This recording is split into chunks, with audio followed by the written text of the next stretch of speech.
interdiscurso, né? Quando eu falo em interdiscurso, eu falo, portanto, do curso do discurso. Eni Orlandi é um pouco poética, até para falar dessas coisas, mas chega a ser um pouco prolixa também. O que é discurso? É língua Eni Orlandi vai dizer, é língua em curso. Língua em movimento. E o interdiscurso é precisamente o movimento, né, do discurso. Né? Nós usamos as palavras dos outros em nosso contexto. Nós movimentamos as palavras que são sociais, que pertencem, portanto, aos outros, para produzir coisas nossas. E aí eu pego dos outros de lá, dos outros de cá, e articulo, reorganizo o meu mosaico para produzir um discurso que eu acredito meu, que eu acredito dele ser a fonte.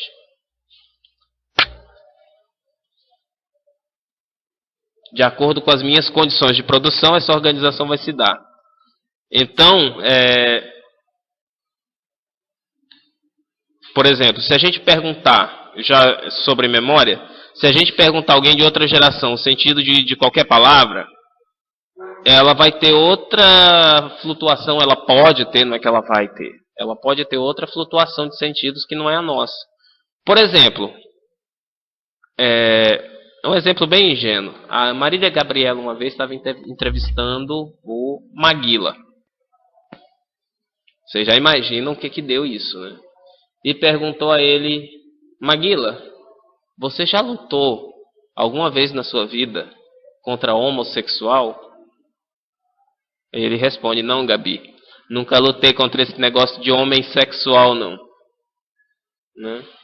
O que a palavra homossexual afetou o Maguila ali? Obviamente ele entendeu o que ela quis dizer, né? Mas o fato de ter redito essa palavra erroneamente, homem sexual, como é que o Maguila de fato se refere a homossexual no dia a dia dele?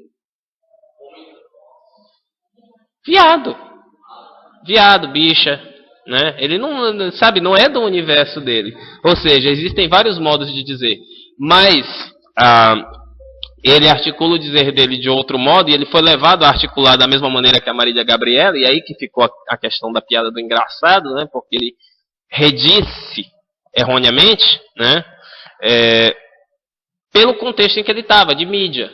Não é legal falar viado, ainda mais na mídia. Né? Então ele redisse ali de outra forma. Né? Mas se você pegar a palavra, por exemplo, massa, ou melhor dizendo, maneiro. Né? Pega essa palavra fora de contexto, maneiro. Pergunta para o teu avô, seu avô ainda é vivo, né, Yuri? Pergunta para o seu avô quando ele era criança pequena lá no Ceará, o que é maneiro? O que ele vai te responder? Meu filho, carrega aqui esse saco aqui, é bem maneiro. É bem maneirinho. Uma coisa maneira, portanto, para uma pessoa de uma certa idade, é uma coisa que não é pesada. Aí a gente recebe aqui a visita de um ilustre aluno da UFRJ, né? Aí vem falar assim, ô professor, aquela menina lá que senta lá na frente lá, de óculos, a Marília, aquela menina lá é maneira, professor. Aí ele quis dizer que a Marília é bem magrinha, levinha. Ela é legal, né? Então o sentido aí é o mesmo léxico. É o mesmo léxico, maneiro. É a mesma sílaba, a mesma fonologia, é a mesma fonética da palavra, mas adquirindo outro sentido. E há diferentes referenciais na memória discursiva. Por outro lado, certas palavras recorrem à memória de outras. Já falei do exemplo do direta já, fora color. Quando eu falo em fora color hoje, todo mundo sabe exatamente do que eu estou falando? De que período da história do país, de quem que eu estou falando. Né? Ah, nós vamos fazer uma manifestação ali, vamos fazer um fora Sarney. O que o fora Sarney remete? Ao bem-sucedido fora Collor. Não é isso? Né? Não obstante, não é pouco frequente vocês verem manifestações do tipo fora fulano, fora ciclano, fora Sarney, fora Rosiana, fora Lula, já vi, fora PT. Todos eles estão em consonância, em ressonância de sentido com o Fora Collor, né, que foi talvez o primeiro movimento do Brasil para tirar um governante. Né? Direta já a mesma coisa. E mensalão. Né? Essas palavras elas não carregam consigo as suas próprias condições de produção, elas significam contextualmente. Mensalão foi criado por Roberto Jefferson em 2005 ou já existia? O que vocês acham? A palavra mensalão. Mensalão vem de uma coisa que é mensal. Já existia ou foi ele que criou o mensalão? Vou fazer uma pergunta mais fácil. Isso caiu no conhecimento popular depois que o Roberto Jefferson falou o termo? Ou todo mundo já falava sobre mensalão antes dele dizer? Não com a palavra mensalão. Aparentemente, quem criou o termo foi Roberto Jefferson. A gente tem essa ilusão de que quem criou o termo foi ele. Daí que, se você for no site da Receita Federal, a palavra mensalão está lá, está sendo tirada, é bem verdade. Eles estão criando agora uma coisa chamada carnê-leão. Mas o nome do carnê-leão, até bem pouco tempo atrás, era mensalão. Era uma forma mensal de pagar o seu imposto de renda. Roberto Jefferson certamente conhecia a palavra e deu a ela um novo valor histórico. Portanto, a partir de agora, mensalão vai funcionar na memória discursiva do brasileiro não mais como a forma de pagar o imposto de renda, mas como o ato de corromper deputados a votar em certas emendas. Ganhou uma nova história, a palavra ganhou uma nova historicidade, digamos assim, uma nova materialidade linguística. O termo mensalão aqui, vamos pensar, ele era um termo rarefeito. Quantas pessoas no Brasil, quanto por cento da população brasileira paga imposto de renda? Certamente uma parcela muito menor de pessoas do que as que assistem televisão. Então, quando o mensalão ganha a dimensão da mídia e passa a ser conhecida da coletividade como um todo, aquele sentido prevalece. O interdiscurso, então, é a associação entre as palavras e os sentidos que elas vão ativar na memória.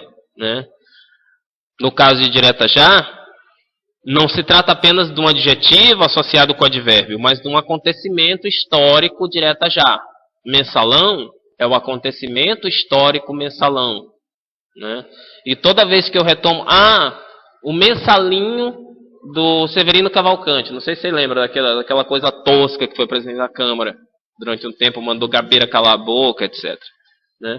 Ali no caso dele, ele foi caçado por causa do mensalinho. Quando eu falo em mensalinho, eu estou falando do quê?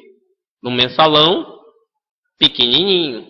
Ou seja, estou retomando uma memória discursiva do que seja um ato supostamente de corrupção, um desvio ético, e que se, portanto, ali coube punição, no mensalinho também cabe uma punição. Né? Nem que seja uma puniçãozinha. O interdiscurso, né, ele vem dizer, então, que a nossa memória ela não é individual. Sendo coletiva, né, a gente já viu isso, né, como essas palavras, esses conceitos que circulam na memória são coletivos, nós vamos ativar uma teia de significados. A gente vai adquirir as nossas ideias por meio da linguagem. E aí vai construir novas ideias a partir dessa mesma linguagem. Né? Articulando saberes de diversos campos, de diversas formações discursivas. Né? Perpassados, portanto, por várias... Cadê meu mouse?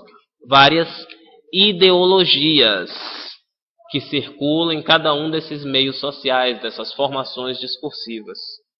Né?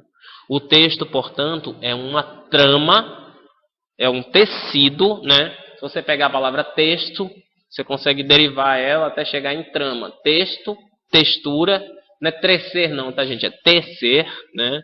É uma tessitura, né? Uma trama. Já viram alguém fazendo renda? Como que é feito aquilo? Você pega um fio, junta com outro, passa ali e faz uma trama, um verdadeiro emaranhado. Né? Não é à toa que Lacan vivia perdido lá com os nós dele. Ele fala os nós do discurso. O interdiscurso é precisamente essa teia. Vamos imaginar discurso pedagógico, discurso científico, discurso da gramática, discurso sobre literatura. Tudo isso aqui é o interdiscurso no qual se filia, por exemplo, um estudante ou um profissional de letras. Ele vai ter que articular todos esses conhecimentos. Nesses pontos de entrecruzamento é que está o interdiscurso. Cada pontinho desse, onde um segmento discursivo de um certo saber, de um certo grupo social, se entrecruza com o outro para produzir um novo sentido, é que está o interdiscurso. A articulação de várias formações discursivas. Portanto, o texto é uma rede. Assim como uma rede de computadores tem seus pontos de nó, né? O texto se articula, ele articula conceitos de vários campos do saber, de várias gamas de preconceitos, de verdades, de crenças, de modos de se organizar socialmente. O que tem de histórico na obra de Monteiro Lobato, Emília e o País da Gramática? Eu vou ter acesso a uma concepção de gramática, com certeza, que vai estar emulada na voz daquele autor, por meio do seu personagem Emília e daqueles outros que interagem com ela. Mas eu vou ter uma visão sobre gramática própria daquele momento histórico, né? Então não há como escapar da natureza histórica da linguagem.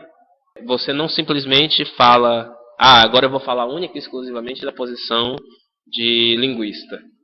Não dá. Porque por mais que você tente silenciar as outras vozes, eu vou sempre falar com os tiques de professor, com os trejeitos de quem leu certas obras e, portanto, vai relacionar a elas e não a outras, né? Você não fala de uma única posição. Nunca. Então a teoria não é uma verdade, no sentido de ser a verdade. Ela é um modelo para a verdade. Ela é um discurso de verdade. Né? Porque o ponto de vista é que cria o todo, exatamente.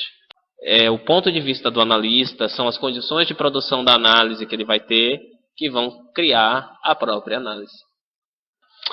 Vamos encerrar por aqui então, tá bom?